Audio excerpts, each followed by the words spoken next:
UK जाना है तो कैसे अप्लाई करें और कहाँ से अप्लाई करें? क्या हमें ट्रैवल एजेंट की रिक्वायरमेंट है या हम खुद से भी जा सकते हैं? कवर लेटर कैसे बनाएं कि वीजा रिजेक्ट ना हो? क्या डॉक्यूमेंट चाहिए? वीजा कितनी देर में आएगा? आइटनरी कैसे प्लान करें? Does confirmed hotel bookings and flight bookings required? Instagrammable hidden places you should not miss. Does scam happen with the tourist or not? So welcome back to my channel guys. तो चलिए शुरू करते हैं आज की video, जहां हम UK की फुल डिटेल इंफॉर्मेशन देने वाले हैं आपको, जहां मैं आपको बताऊंगी स्टार्ट से लेके एंड तक आप अपना ट्रिप कैसे प्लान कर सकते हैं, और प्लस हमारा पर्सनल एक्सपीरियंस जो कि आपको बहुत हेल्प करने वाला है अपने नेक्स्ट यूके ट्रिप के लिए। So I request you guys, please do not skip this video and watch till and.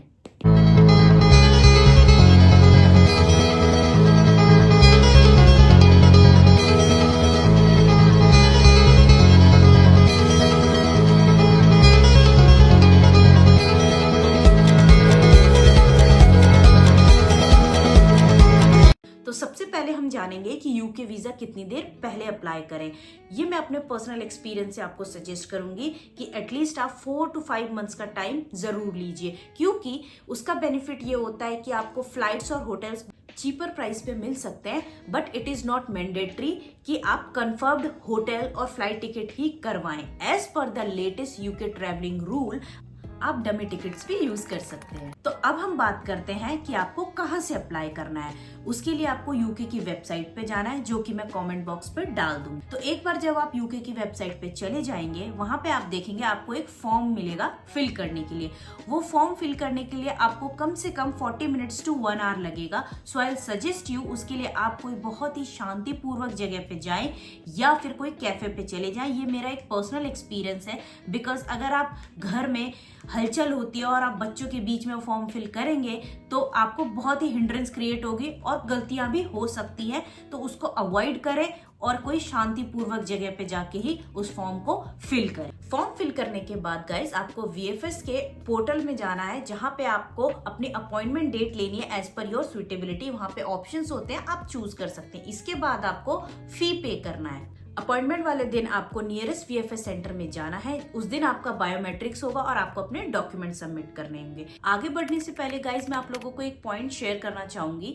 जब हम लोगों को जाना था यूके के लिए, तो हम लोगों ने सोशल मीडिया पे बहुत सर्च किया है इन्फॉर्मेटिव वीडियोस, जहां से हमें मिल सके कि हमें कैसे जाना है, कब जाना है, वो कौन से सुइटेबल क्लोथ्स पहनने चाहिए, अगर हमें विंटर्स में जाना है या समर्स में जाना है। मतलब एक कंप्लीट गाइडेंस अगर चाहिए हो तो हमें कोई भी एक पर्टिकुलरली ऐसी वीडियो नहीं मिली जो हमें बहुत ही हेल्पफुल लगे। तो इसीलिए हमने सोचा कि आज हम ये वीडियो बनाएं और आपके साथ अपना पर्सनल एक्सपीरियंस शेयर करें, जिसमें हम छोटी छोटी चीजें मेंशन करें, ताकि आप लोगों को भी ऐसी 10 वीडियोस देखने ना पड़े।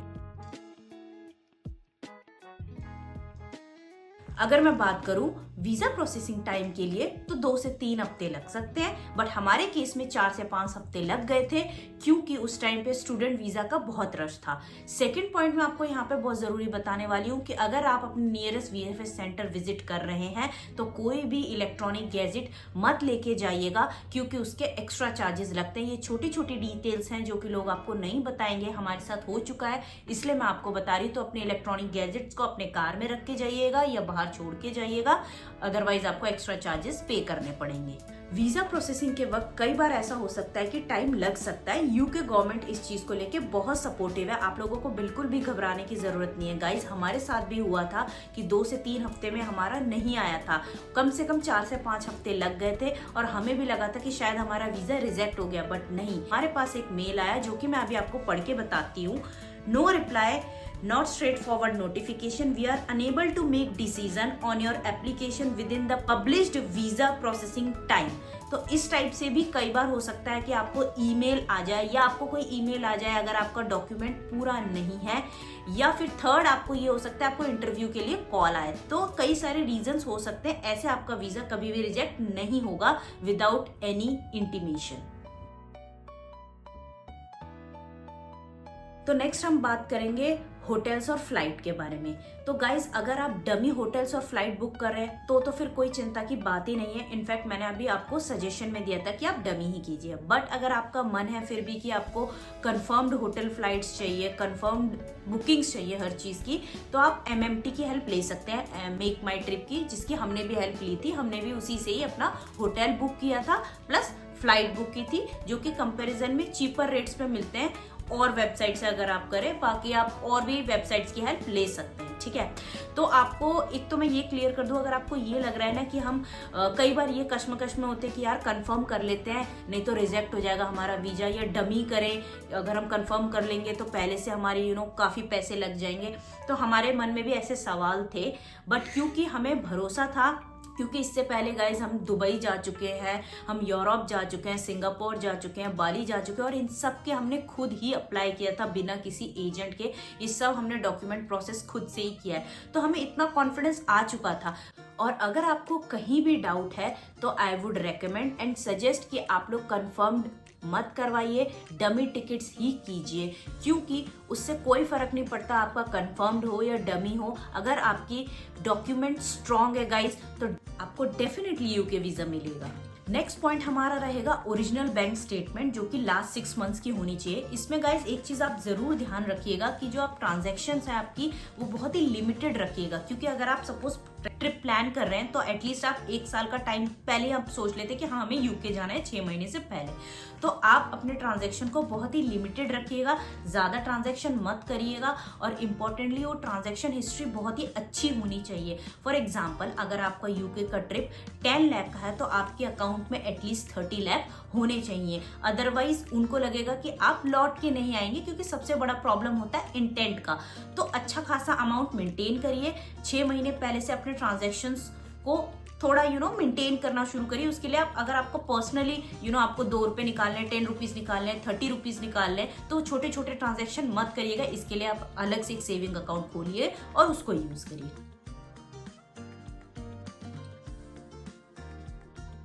सो गाइज अब हम बात करते हैं कि आपको क्या क्या डॉक्यूमेंट्स चाहिए। तो सबसे पहला पॉइंट हमारा ये होगा original passport with minimum 6 months of validity from the date of travel, plus अगर आपके पास कोई ओल्ड पासपोर्ट है तो आप अटैच कर सकते हैं। सेकंड पॉइंट हमारा ये रहेगा visa application form need to be filled online and duly signed by the applicant. मतलब कि अगर आप फॉर्म भर रहे हैं तो बिल्कुल भी मिस मत करिएगा उसको साइन करना, आप एक एक पेज को ध्यान से साइन करिएगा, ठीक है। सो हमारा थर्ड पॉइंट रहेगा 2 रिसेंट फोटोग्राफ्स 35 by 45 mm की विद प्रॉपर वाइट बैकग्राउंड। तो इसमें मैं एक इंपॉर्टेंट पॉइंट ऐड करना चाहूंगी। हमारे साथ जो हुआ था कि हमारा जो फोटोग्राफ था वो स्लाइटली ऑफ वाइट रह गया था, तो जो हम गए थे वहां पे उन्होंने उस चीज को रिजेक्ट कर दिया। उन्होंने बोला प्रॉपर वाइट बैकग्राउंड के साथ उसको लेके आइए, तो वहां पे हमें ट्रिपल अमाउंट देके हमें व्हाइट बैकग्राउंड वाला फोटोग्राफ खिंचवानी पड़ी। तो आप इस चीज को प्लीज अवॉइड करिएगा। तो जब आप फोटो खिंचवाने जाएं तो फोटोग्राफर को बोलिएगा कि एग्जैक्ट व्हाइट बैकग्राउंड ही रखें, ठीक है। तो जो फोर्थ पॉइंट हमारा रहेगा कवरिंग लेटर, जिसको मैं बहुत ही डिटेल में आगे डिस्कस करने वाली हूँ। तो फोर्थ पॉइंट हमारा कवरिंग लेटर हो गया। फिफ्थ पॉइंट होगा प्रूफ ऑफ एयर टिकट, जो कि हम पहले डिस्कस कर चुके हैं कि आप डमी भी यूज कर सकते हैं या फिर कंफर्म भी यूज कर सकते हैं, same with the hotel. Next रहेगा income tax plus form 16 of last 3 years, ठीक है गाइज, अगर आप एम्प्लॉयड हैं। इसके बाद रहेगा हमारा salary slip for last 6 months, obviously if you are employed. Original leave approval from the employer, जिसे हम एनओसी कहते हैं, अगर आप एम्प्लॉयर हैं तो आपको इसकी भी नीड रहेगी। इसके बाद कंपनी रजिस्ट्रेशन प्रूफ, ओके। तो ये पॉइंट उनके लिए होता है जिनका अपना बिजनेस है, वो बिजनेसमैन है, तो उनको क्या करना होगा, अपनी कंपनी का ओरिजिनल प्रूफ देना पड़ेगा, मींस रजिस्ट्रेशन प्रूफ देना पड़ेगा कि हाँ ये कंपनी हमारे नाम पे रजिस्टर है, ठीक है। इसके बाद ओरिजिनल बैंक स्टेटमेंट, ये सबके लिए होगा अगर आप एम्प्लॉयर हैं या फिर आप अपना बिजनेसमैन है, ठीक है। और लास्ट 6 मंथ्स, ओके। सो ये पॉइंट ये कह रहा है कि अगर आप अपनी ट्रांजैक्शन हिस्ट्री को स्ट्रांग रखेंगे, एक अच्छा खासा अमाउंट दिखाएंगे, तो उससे एश्योरिटी उन लोगों को ये मिलेगी कि हाँ आप वापस लौट के आएंगे, क्योंकि सबसे बड़ा इंटेंट का ही प्रॉब्लम होता है। तो गाइज लास्ट पॉइंट हमारा रहेगा सपोर्टिंग डॉक्यूमेंट्स में, जिसमें आप यूज कर सकते हैं अपनी ईपीएफ, पीपीएफ, या आपके पास कोई भी आरडी है, एफडी है, राइट। और अगर आप बिजनेसमैन है तो डेफिनेटली आपके पास प्रॉपर्टीज होगी, तो आपकी उसकी भी डिटेल्स दिखा सकते हैं। तो ये सब आप as a supporting documents use कर सकते हैं, जो कि बहुत ही हेल्पफुल रहेगा। सो गाइज अब हम बात करेंगे कवर लेटर की, जो कि बहुत ही इंपॉर्टेंट पार्ट है यूके वीजा प्रोसेसिंग के लिए। तो अगर सबसे पहले हम बात करें कि कवर लेटर हमें क्या फॉर्मेट में बनाना चाहिए या कैसे बनाना चाहिए, तो सबसे पहले आपको अपना पर्सनल डिटेल भरना पड़ेगा, जिसमें आपको बताना पड़ेगा आप कहाँ जा रहे हैं, किस कंपनी में काम करते हैं, क्यों जा रहे हैं, आपके साथ कौन कौन जा रहा है या आप अकेले जा रहे हैं। सेकेंड इंपॉर्टेंट पॉइंट होगा इंटेंट ऑफ ट्रैवल, जिसे हम कह सकते हैं पर्पस ऑफ ट्रैवल, जो कि सबसे इंपॉर्टेंट है, क्योंकि उनको यही जानना है कि आप क्यों जा रहे हैं। तो अगर मैं इसमें बात करूं तो आप सबसे इंपॉर्टेंट चीज है अपना पर्सनल टच जरूर रखिएगा कवर लेटर में। अगर आप किसी एजेंसी के थ्रू अप्लाई करेंगे तो वो क्या करेंगे, वही कॉपी पेस्ट वाला काम करेंगे। सपोज आपको यूके जाना है तो आपके लिए भी वही कवर लेटर, 10 और लोग जा रहे हैं तो उनके लिए भी वही रहेगा। तो आप इस मिस्टेक को अवॉइड कर सकते हैं। हम लोगों ने खुद बनाया था और बहुत ही पर्सनलाइज्ड बनाया था, तो आप उसमें ऐसे मेंशन कर सकते हैं कि हमें इसलिए जाना है because we want to explore the cafes, we want to explore the street. मतलब कोई भी आपका एक पर्सनल टच आना चाहिए कि हम इसीलिए जा रहे हैं, इस रीजन से जा रहे हैं, या फिर मैंने बचपन से देखा है मूवीज में लंदन को और मैं उसको पर्सनली एक्सपीरियंस करना चाहती हूँ। मतलब वो साउंड फेक नहीं करना चाहिए, ठीक है। तो थर्ड इंपॉर्टेंट, हमें अपना फाइनेंशियल जो भी है एस्पेक्ट वो डालना पड़ेगा कि हमारे अकाउंट में कितना पैसा है टोटल। मतलब आपका फंड जो होगा उसका ब्रेक डाउन करके आपको लिखना है ये फंड है, ठीक है। तो ये तो हो गया कि जो जा रहा है उसके लिए। फिर जो जिसको स्पॉन्सर कर रहा है, सपोज कपल जा रहे हैं तो उसकी वाइफ अगर एम्प्लॉयड है तो वो भी अपना एज इट इज ये सारा डिटेल डालेगी। अदरवाइज ये डालना है कि वो हस्बैंड जो है उसको स्पॉन्सर कर रहा है तो उसका भी सेम वही सारा डिटेल डलेगा, बस नाम उसका रहेगा उस अपने हस्बैंड की जगह पे। तो इस टाइप से रहेगा। तो और हाँ, फोर्थ पॉइंट ये रहेगा, लास्ट में आप लोगों को अपने डॉक्यूमेंट्स वाले डिटेल्स डालने हैं। टोटल डॉक्यूमेंट्स क्या क्या लगेंगे, मतलब फ्लाइट, होटल्स, एनओसी, जितनी भी सारी हम अभी तक डिस्कस कर चुके हैं या डिस्कस करने वाले सारे पॉइंट्स। पर कवर लेटर का मतलब यही है कि अगर मैं यूके एम्बेसी में हूँ और मैं अगर आपकी फाइल देख रही हूँ तो मुझे एट अ फर्स्ट ग्लिम्स ये समझ आ जाना चाहिए कि आपका इंटेंट ऑफ ट्रैवल क्या है। वो बिल्कुल क्रिस्प और क्लियर शॉर्ट होना चाहिए, उसको बहुत ज्यादा लेंथी मत रखिएगा, अदरवाइज उनको लगेगा कि इसने पूरी कहानी लिख दी है, तो वो भी नहीं लगना चाहिए। और बिल्कुल साफ साफ पता चल जाना चाहिए, बोल्ड लेटर्स में लिखिएगा, क्लियर फॉन्ट यूज कीजिएगा, बिल्कुल भी कहानी का इस्तेमाल मत करिएगा। हाँ, एक और इंपॉर्टेंट पॉइंट मैं बताना भूल गई इसमें, जैसे हमने इसमें ये मेंशन किया था कि हम इससे पहले कौन कौन सी कंट्रीज जा चुके हैं, तो इससे कहीं ना कहीं उनको हाँ ये हेल्प हो जाता है ये जानने में कि हाँ सामने वाला ट्रैवलर है तो वो घूमने के पर्पज से जा रहा है। कि आप लिख सकते हैं कि हम इससे पहले दुबई गए थे, इससे पहले यूरोप गए थे या ऑस्ट्रेलिया गए थे, कहीं भी गए थे। अगर नहीं भी गए थे तो उसको आप इग्नोर कर सकते हैं। इसका मतलब ये नहीं कि वो रिजेक्ट हो जाएगा वीजा, ऐसा नहीं है। तो ये जस्ट आपके एक हेल्प के लिए कि हाँ आप बता सकते हो। और हाँ, इंपॉर्टेंट चीज ये भी, आप ये भी बता सकते हो अपने कवर लेटर को स्ट्रॉन्ग करने के लिए कि मैं यूट्यूबर हूँ या मैं एक इन्फ्लुएंसर हूँ, तो आप उस चीज का डाल सकते हैं। ये सारी चीजें ये पर्सनल टच देती है और हेल्प करती है कि जानने को ये आप सामने वाला बंदा जेन्युइन है। सो गाइज, अगर मैं कवर लेटर की बात करूँ तो ये बहुत ही एक इम्पॉर्टेंट पार्ट है हमारा यूके वीज़ा प्रोसेसिंग में। तो इसके लिए मैं एक डिटेल्ड वीडियो बनाना चाहती हूँ। अगर आप लोग भी चाहते हैं कि इसकी मैं एक डिटेल्ड वीडियो बनाऊँ कि हमारा कवर लेटर कैसा था, एकदम आप उसको देखना चाहते हैं, पर्सनली जानना चाहते हैं, तो प्लीज़ कॉमेंट बॉक्स पे कवर लेटर टाइप करिए, जिससे मुझे मोटिवेशन मिले हाँ कि मैं एक नेक्स्ट वीडियो लाऊँ इसके रिगार्डिंग, कि सिर्फ मैं कवर लेटर ही डिटेल में डिस्कस करूँ कि हमने कैसे बनाया था कि हमारा एक्सेप्ट हुआ।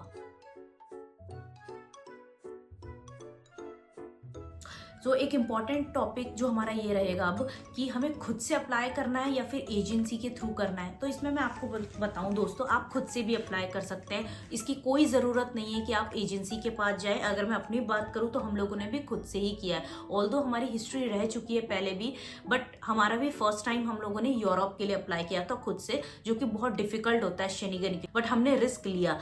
अगर मैं यूके की बात करूं, ये तो एज कंपेरिजन टू शेनिगन बहुत ही ईजी है, तो आप खुद से भी अप्लाई कर सकते हैं। बस एक चीज़ का ध्यान रखना है कि आपकी रिसर्च प्रॉपर होनी चाहिए, जिसके लिए हम ये वीडियो बना रहे हैं। तो आप इस वीडियो को देखिए, प्रॉपर रिसर्च करिए और खुद से भी अप्लाई कर सकते हैं गाइज। बेटर है आप खुद से करिए, क्योंकि एजेंसी के थ्रू कई बार होता है रिजेक्शन के चांसेस बढ़ जाते हैं। तो मेरा पर्सनल एक्सपीरियंस और सजेशन तो यही होगा कि आप खुद से ही अप्लाई करिए। सो गाइस, अब हम बात करते हैं best time to travel. Although अगर हम बात करें तो बेस्ट टाइम टू ट्रैवल सबके हिसाब से यही होता है कि विंटर्स में चलते हैं, क्रिसमस न्यू ईयर का टाइम होता है, बहुत हैपनिंग होता है, सेलिब्रेशन मोड होता है। बट यहाँ पे एक इंपॉर्टेंट पॉइंट है जो मैं आपको बताऊं, अगर आप विंटर्स में जाएंगे तो आप चीजें ढंग से एक्सप्लोर नहीं कर पाएंगे, क्योंकि जो उनका डे टाइम होता है वो बहुत ही कम हो जाता है। रात जो है वो 5:30 या 6 बजे पड़ जाती है उनके, मतलब करेक्ट 5 से 6 बजे अंधेरा हो जाएगा और आपको मन ही नहीं करेगा एक्सप्लोर करने का कुछ भी। सो गाइज, इसीलिए मैं आप लोगों को सजेस्ट करूंगी आप अपना जो ट्रिप है वो जून या जुलाई के करीब प्लान कर सकते हैं, समर्स में। बेसिकली हमने भी जुलाई में किया था। उसका सबसे बड़ा बेनिफिट, जैसे कि मैंने आपको बताया, आपका डे टाइम बहुत इंक्रीज हो जाता है। 10 PM हम मान ले तब तक आप लोगों का डे टाइम रहता है। तो इनफैक्ट हम लोग तो एक्सप्लोर कर करके थक गए थे, 10 बज गए थे रात के, और मतलब दिन ही नहीं मतलब खत्म हो रहा था। ऐसा लग रहा था यार रात कब होगी, रात कब होगी। तो सबसे बड़ा बेनिफिट ये है, क्योंकि हम यूके जा रहे हैं, हमारा पर्पस ये है कि हमें एक्सप्लोर करना है, ट्रैवल करना है, ज्यादा से ज्यादा चीजें कवर करनी है। क्या इंस्टाग्रामर प्लेसेस हैं, क्या हिडन प्लेसेस है, बेस्ट फूड कहाँ मिलता है। तो इन सब के लिए हमें टाइम चाहिए। जस्ट सपोज कि आप सुबह निकले 10 बजे ब्रेकफास्ट कर और शाम, मतलब शाम क्या रात हो गई 5 बजे, तो आपका मन ही नहीं करेगा, आपको फील लगेगा ऐसा, मतलब फील करेगा कि we should go back to the hotel, अब चलते हैं, रात हो गई है। सो जो लोग वहाँ के लोकल है, दे आर हैबिचुअल, उनको प्रॉब्लम नहीं होगी। बट आप टूरिस्ट हैं, आप जा रहे हैं घूमने, तो आप लोगों को ऐसा टाइम चूज करना चाहिए जहाँ पे डे टाइम बहुत ज्यादा हो, तो आप अच्छे से एक्सप्लोर कर पाए, क्योंकि आपने अच्छा खासा मनी अपने इस ट्रिप पे लगाया है। तो एज पर मी आप समर्स में ही जाइए, वहाँ पे तब भी बहुत हैपनिंग जगह होती है, आप काफी एक्टिविटीज भी खुली होती है। विंटर्स में आप लोगों को सबसे बड़ा चैलेंज रहेगा क्लोथिंग का, भर भर के आपको लगेज लेना पड़ेगा। तो समर्स में ये चैलेंज भी नहीं रहेगा। सो यूके डिवाइडेड है 4 रीजन्स में। सबसे पहले आता है इंग्लैंड, स्कॉटलैंड, वेल्स और आयरलैंड। सो सबसे पॉपुलर जो 2 रीजन है वो है आपके स्कॉटलैंड और इंग्लैंड। इंग्लैंड में आता है लंदन और स्कॉटलैंड में आता है एडिनबरा। तो यही दोनों चीजें हैं जो लोग कवर करना चाहते हैं अपनी आइटनरी में। सो अब हम बात करेंगे स्कॉटलैंड की। उसमें हमने सबसे पहले एडिनबरा कवर किया था, उसके बाद हमने ग्लासगो कवर किया। तो एडिनबरा की अगर बात करें, अगर आपको वहाँ पे लोकल ट्रांसपोर्टेशन लेना तो सबसे बेस्ट है आप डे पास ले लीजिएगा। उसमें आपका ट्रैम, बसेस, ट्रेन सब कुछ कवर होता है। और एडिनबरा की सबसे अच्छी बात है कि वहाँ इतना पीसफुल है, इतनी शांति, इतना लश ग्रीन है कि एक बार आप वहाँ जाएंगे तो आपका आने का भी मन नहीं करेगा। मतलब it feels like a Harry Potter world. अगर आप हैरी पॉटर के फैन है तो आपको जरूर स्कॉटलैंड जाना चाहिए, वहाँ की ब्यूटी अनमैचेबल है गाइस। तो लंदन तो जिसे कहते हैं ना कि डेफिनेटली आपके बकेट लिस्ट में है, बट उसके अलावा सेकंड नंबर पे एडिनबरा जरूर होना चाहिए।